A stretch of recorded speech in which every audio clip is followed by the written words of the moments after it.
Bismillahirrahmanirrahim. Assalamualaikum warahmatullahi taala wabarakatuh. Waalaikumsalam warahmatullahi wabarakatuh. Terima kasih kepada pimpinan yang telah memberikan kesempatan kepada saya bertanya kepada jenengan Gus. Perkenalkan, nama saya Khalid Farah. Gak ini. Gak, maksudnya yakin gak bisa jawab. Apa mumpung ada saya? Grogi dia, grogi. Ayo saya. Perkenalkan, nama saya Khalid Farah, mahasiswa dari PT IKI Jakarta dan alumni Al Anwar Sarang Rembang. Satu sanad. Al Anwar 2. Karena jenengan terkenal dengan logika yang luar biasa, jadi poin saya, apa bantahan Anda, semoga Allah menjaga jenengan, amin, terhadap orang yang berdalil dengan ayat ini, fanafahna fihi mir ruhina, maka kami tiupkan ke dalam rahimnya sebagian dari roh kami, bahwa Isa itu adalah anak Allah, maha tinggi Allah, terhadap apa yang dikatakan orang-orang zalim. Kami berharap jenengan berkenan memberikan penjelasan tentang hal tersebut. Terima kasih, syukron. Gak pakai alternatif dulu. Ya, yang kedua dari akhwat, silahkan. Ya, monggo dikasihkan mic-nya biar sekaligus.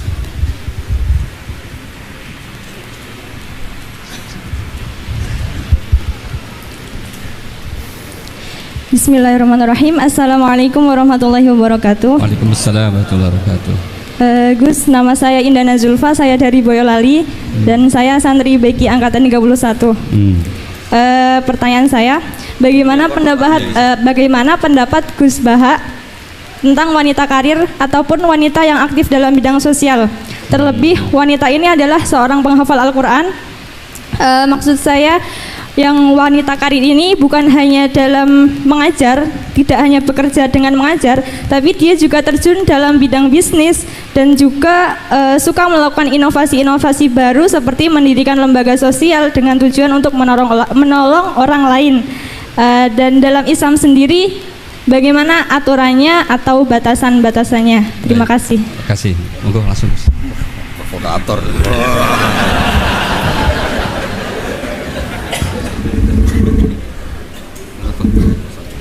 Itu sebetulnya nggak perlu dijawab ya, karena memang itu sudah jelas. Ini yang depan-depan kan banyak penghafal Quran, jadi kata roh itu diulang beberapa kali, dan itu tidak hanya tentang Isa, ya, tidak hanya tentang Isa. Misalnya ada ayat wa kadzalika auhayna ilaika ruham min amrina. Dan dulu di era ulama dulu juga pernah ada seorang pendeta yang ya dengan tanda kutip yang mengganggu karena terus tanya seorang kiai, saya menemukan bukti bahwa di Quran itu ada pengakuan kalau Isa itu ruhullah wa kalimatuh. Terus baca ayat yang Anda baca tadi. Terus kenapa yang kau akui hanya Isa? Kalau kata itu juga pernah dipakai Allah untuk Nabi Adam. Nabi Adam juga diistilahkan wa nafakhtu fihi mir ruhi. Anda hafal Quran enggak? Kalau enggak berarti enggak keren kayak saya. Maksud saya bilang santri Anwar kan se-alma mater. Lah, adu kerennya di poin. Kalau Anda hafal Quran pasti kayak saya tahu kalau kata roh itu penggunaannya tidak hanya tentang Isa. Dan itu sudah lebih dari cukup itu, dan bikin Anda tobat ingin ngapalkan nanti. Ya kan, jelas kan? Ya Pak Sarkasi ya, kan ada wa kadzalika auhayna ilaika ruham min amrina. Tentang Nabi Adam misalnya Pak, wa nafakhtu fihi birruhi. Jelas ya? Ya. Terus kedua pakai teori ulumul Quran. Teori ulumul Quran itu begini. Kata-kata itu, ini keahliannya Pak Kures. Kata-kata itu bisa masih ismiyah, bisa masih wasfiyah, atau mengalami perpindahan dari wasfiyah ke ismiyah atau ismiyah ke wasfiyah. Misalnya gini, sesuatu yang hidup namanya apa? Roh. Sesuatu yang hidup namanya kan? Nah, asal kehidupan disebut roh. Karena Quran itu bisa menghidupkan, disebut auhayna ilaika ruhan, karena bikin hidup. Orang kalau punya Quran kan punya semangat, punya hidup. Bandingannya adalah orang yang nggak bisa berpikir disebut orang yang mati karena nggak punya daya berpikir atau tidak bisa mikir. Sehingga orang yang pinter, istilahnya Quran, liyahlika man halaka am bayinati wa yahya man hayya am bayinah. Jadi kalau orang nggak pinter itu disebut mati karena wujuduhu keadami. Dan itu Anda harus ngaji seperti itu. Nah, sehingga istilah-istilah itu ya normal saja karena Adam dikasih kehidupan, Nabi Isa dikasih kehidupan, dan Quran bisa menghidupkan kita dengan pencerahannya. Semuanya itu disebut roh. Jadi istilah roh itu udah harus yang Anda bayangkan terus begini, terus kayak apa itu ya biasa aja karena tadi ada lafadz yang nggak lepas dari makna wasfiyahnya.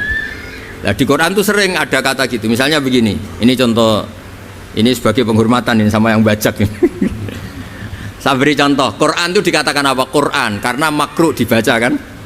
Tapi ada istilah lagi hamim wal kitabil mubin, karena maktub. Quran kan ditulis, maka diistilahkan apa? Kitab.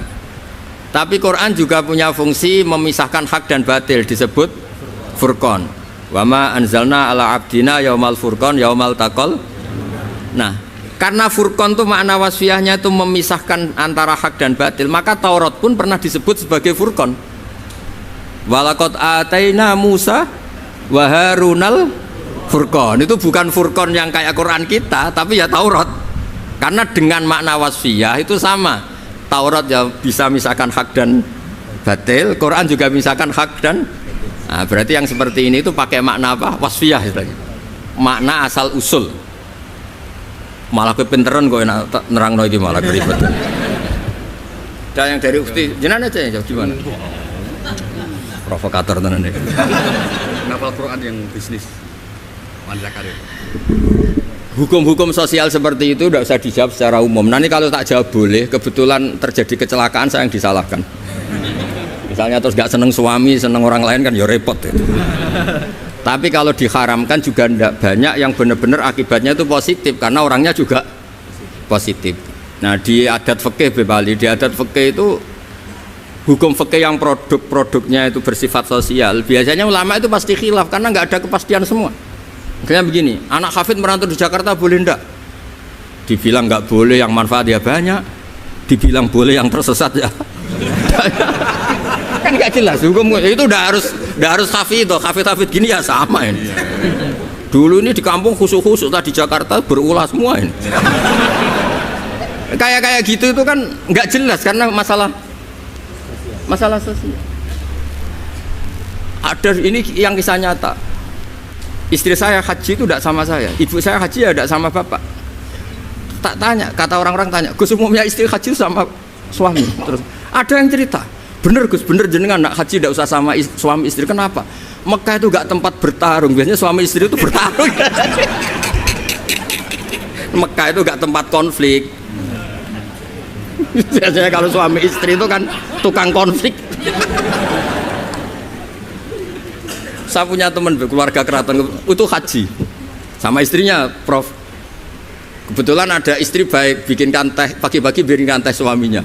Istri itu loh baik, suaminya dibikinkan teh. Jawabnya istrinya yang satu, gimana? Mau tukeran? Padahal muji aja jadi perkara itu. Lah kalau ini yang cerita guyonan tapi fakta. Habis tawaf suaminya nangis. Kenapa Pak nangis? Orang sebanyak itu kok cantik semua kecuali kamu. Karena lihat orang Pakistan, Turki, Uzbek gitu. Gantian istrinya tawaf, habis itu nangis. Kenapa kau nangis? Semuanya ganteng kecuali kamu. Artinya gini, kalau haji sama suami istri akibatnya begini, masa kamu masih bilang sunat gitu? Jadi di bab sosial tuh gak jelas apa? Pernah ada cerita Sayyidah Khadijah, perempuan saudagar, perempuan kaya, sukses. Bahkan ada cerita perempuan yang luar biasa, suaminya tuh gak bener sama sekali. Asia punya suami gak bener, dia tetap jadi orang baik. Ada yang suaminya orang baik, tetap dia gak karu-karuan, istrinya Nabi Nuh. Itu bukti kalau masalah sosial itu tidak usah dibakukan. Nah, jadi kalau ditanya orang, Gus saya ini perempuan cantik, saya anaknya orang nggak punya, saya harus kerja di mana? Saya mesti fatwanya tunggal. kalau bisa di pabrik atau tempat terbuka, karena pantangannya perempuan itu layak keluar narojulun bimroatin. Kalau kamu cantik usahakan jangan pembantu rumah tangga, pokoknya usahakan yang di tempat terbuka, karena itu panduannya Islam. Kalau kita punya anak cantik, nyun sewu, kendaraan umum kayak bis tentu lebih aman timbang yang privat. Itu kalau boleh memilih, ini kan cerita fikih. Tapi kalau pakai individu kan tidak ada bisa jamin semua kan. Jadi fikih-fikih sosial itu biasanya ulama tidak punya baku ya, pokoknya saya jawab saya ya, kalau mau orang baik dan punya akibat baik ya baik. Kalau orang baik ya karena bisa apa kita di depan hukum sosial. Karena ya yang ya itu tadi kita punya contoh Fir'aun itu kayak apa? Beduanya Fir'aun kayak apa? Punya istri legendaris namanya siapa? Asia. Nabi Nuh kayak apa? Punya istri seperti itu. Jadi misteri kan enggak? Artinya kalau kamu mendewa-dewakan kalau suaminya baik pasti ya enggak juga, lingkungannya baik, lingkungannya Fir'aun kurang apanya? Kurang kelirunya. Sekeliru-kelirunya tapi tetap. Nah, terus yang terakhir ini saya saran, kamu ngadepi zaman modern itu harus baca Quran. Quran itu diantara yang dipaparkan mimbaini farsi wa damil labanan khalison sa'ighal lisyaribin. Jadi Allah itu bisa mengelola sapi, itu kan makanannya rumput. Di tubuh sapi itu ada darah, ada kotoran, tapi sapi bisa melahirkan susu. Itu kata ulama-ulama, apapun rusaknya zaman, sebetulnya gesekan-gesekan di alam nyata ini ada kotoran, ada darah. Kalau kamu orang baik pasti tetap jadi labanan khalison. Tidak usah putus asa. Apapun zaman ini kita harus tetap jadi labanan khalison. Padahal mimbaini farthiw wadamin, antara itu bukti bahwa kita tidak boleh putus asa. Sekarang zaman tidak kayak dulu, tidak kayak zaman Wali Songo. Zaman sekarang pun masih ada bagi, masih ada Ustadz Su'ulada. Wong yang buka pertanyaan dia kok yang suruh jawab saya. Itu pakai fikih apa enggak bisa itu enggak bisa. Itu bisanya benar kalau saya ampuni, kalau enggak. Tapi karena saya ini kiai baik kan nurut sama Allah wal afina. Ya, wassalamualaikum warahmatullahi wabarakatuh. Baik, terima kasih sekalian.